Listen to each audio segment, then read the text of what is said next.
Guys, I am here today to show you the most redneck thing you've probably ever seen. This is a John Deere Gator. I'm pretty sure the model of it's one of the first models that was ever made, and as you can see, no, that roof is not original. That was actually custom made. Yes, I know it's probably the most redneck thing in the world. It's a John Deere Gator, a model, I believe, I'm pretty sure 1995. I might be off a couple years, but Castro. This is my John Deere Gator. We were recently really having a problem with it. As you can see, we've done a lot of customization to it, from little things to more little things.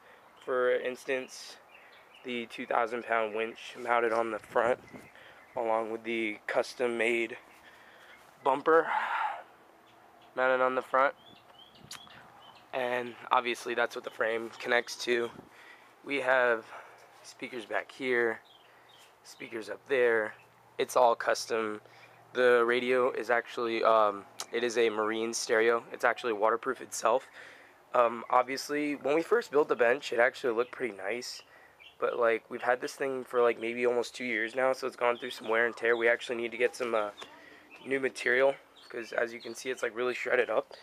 But this is the one thing I really hate about John Deere Gators. I want to get it fixed. I want to modify it. I want to see if there's any way possible. I know it doesn't look like it, but I want to see if there's any way possible to put bigger tires or even a lift kit. Because, like, I mean, this thing only sits 9 inches off the ground. I mean, look at that. It rides really low to the ground. So a lot of the times when I get stuck, when I'm mudding, it's because the bottom is freaking dragging, and this thing weighs so much, because the whole frame, besides this, is freaking steel. That's a whole steel trunk. I mean, it's freaking heavy. It's not light. So as I was saying, back to the customizations, 2,000-pound winch, bumper on the front, capable of withstanding 5,000 pounds of pull force, or even more. I'm pretty sure that's not even it. We have it reinforced with steel bars. As you can already see, it's screwed on, and then everything else is pretty much welded. This right here is an example of screwed, but as you can see, that's all welded. Got it wired up pretty nice. Got some electrical grease on there so when the water gets on it. Like I said, frame, little modifications, little floodlights. Those are the original lights that came with it. As you can see, yes, it's a custom paint job. It's not green like a normal John Deere Gator. I'm pretty sure the seats were the only thing we left original. But yes, light switch and backing up siren, winch, floodlights. I love this thing. It really helps you like whip it back and forth in the mud. Custom made snorkel right there between the seats, which I will get to. Obviously, e-brake, gear shift, different differential lock, but the difference between locking it in, 1-wheel drive, 2-wheel drive, and so on. Little compartment, keep your crap in. We keep some WD-40 in there because we're trying to modify this thing where we can put it in the water, but it keeps wanting to stall out because apparently my friend says I have a sucky spark plug. But anyway, custom made redneck bench, reinforced in the back, steel bars sitting on boat seat mounts.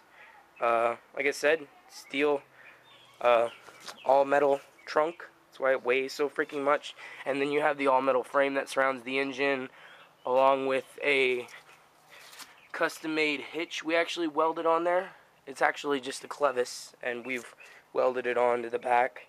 As you can see, if I back up, the sucker's pretty freaking wide. It's about 2 ATVs stacked beside each other.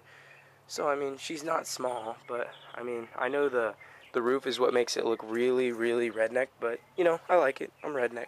So, like I said, bench, custom-made snorkel. Now I will move on to the engine, because I know that's what you're dying to look at, Castro. So, actually, yesterday, this right here actually broke off. We had to take it back down in the shop, weld it on, and then on top of that, he put a steel bar on there, just like with that bumper, to reinforce it. So hold on. As you can see, for safety, got a bar right there and a bar to the frame to make sure this trunk doesn't lift up or anything. So here we go. Take that off, and then we are good to go. So I'm going to sit this rag in the seat. Okay. The whole bumper comes up, or the whole trunk, I meant to say. Move that down. This is the engine. Obviously, muffler, belt, obvious things. That's the spark plug where we tried to put some heat-proof silicone on there. As you can see, didn't do too good of a job.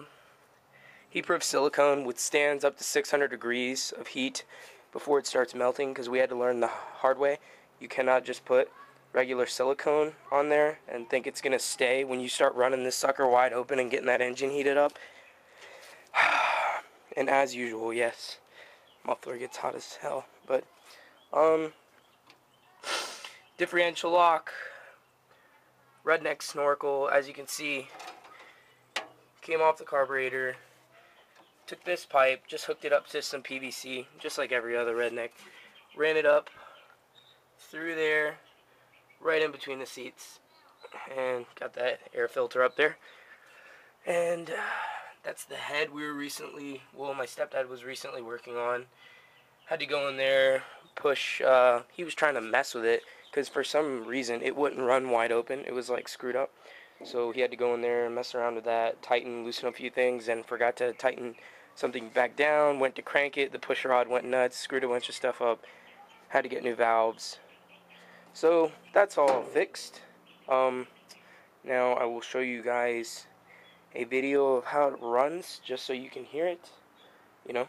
Alright guys, back with the keys. We're gonna crank this baby up, let you get a little feel for those of you who don't know how a John Deere Gator runs. I will do another video of me actually doing a little bit of mudding with it, because as you all know, I mean, I know a lot of people don't watch my channel, but I haven't put a video up in like ages. The only reason I'm doing this is because my friend wants me to. Quit it, sugar. Down. Alright, here we go. Oh, duh. Neutral.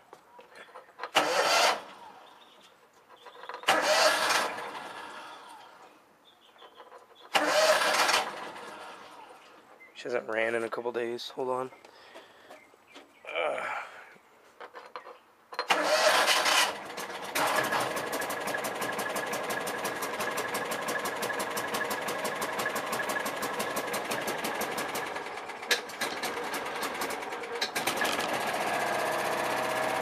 Just let her warm up.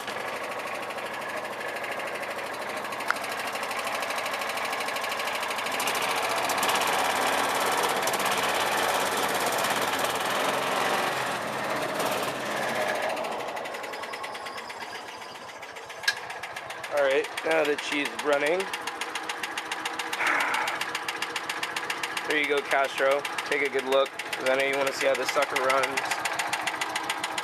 She runs good. Let me show you the muffler that I was talking about. Let me sit this bed down. This bed is heavy as a motherfucker. The muffler is actually like right in there. I don't know if you can see it. Little pipe.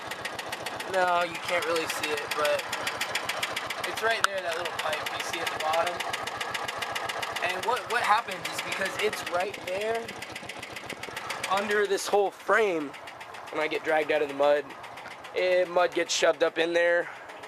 Can't get that exhaust out. Doesn't run right. Screws a bunch of stuff up. But anyway, I'll show you guys the radio. If you want to hear it, it's pretty nice, pretty loud. I like it.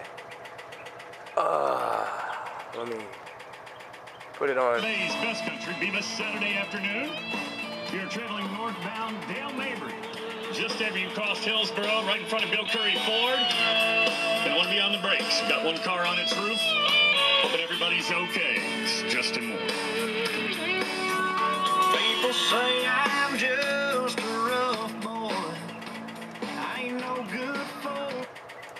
Anyway, That's the radio. Let me see, what else do I need to show you? I mean, I'm going to shut this off, but keep the battery on. Turn the floodlights on so you can get a... I mean, I know it's not nighttime, but... floodlights, regular lights. Show you guys the winch. I love the winch. It's my favorite feature on this whole thing. Winch, left. Well, actually, I can't show you guys the winch, but... yeah, I can't show you guys the winch, but trust me, the winch functions perfectly. I don't even know if it's waterproof, but we sure have dipped that thing in the water. Going nose deep in some mud, but it's been in the water, so it hasn't screwed up yet, but I'm sure it will soon, because I'm pretty sure you're not supposed to get the motor of a winch wet. But anyway, guys, John Deere Gator, like I said, I'm pretty sure model 1995, customized redneck style roof. It's aluminum tubing, I believe, I want to say. Aluminum tubing. It's not too heavy.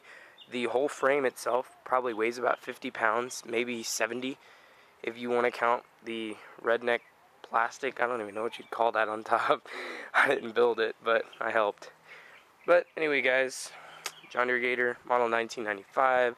Max speed runs at about 25-30 miles an hour on the road. Off-road, max speed, 20 miles an hour. So, I mean, it's not slow, but it's not really built for speed. It's more for power and just running around construction sites. But as far as gas, for anybody who's really concerned with that, it's a 5-gallon tank, and it's really good on gas. We take this thing to the mud hole like every Saturday, run it all night from about 5 to 1 in the morning, and it'll last us about 3 times going to the mud hole before the tank really starts getting even halfway or low. But anyway, guys, it's Bubba J. I'm out.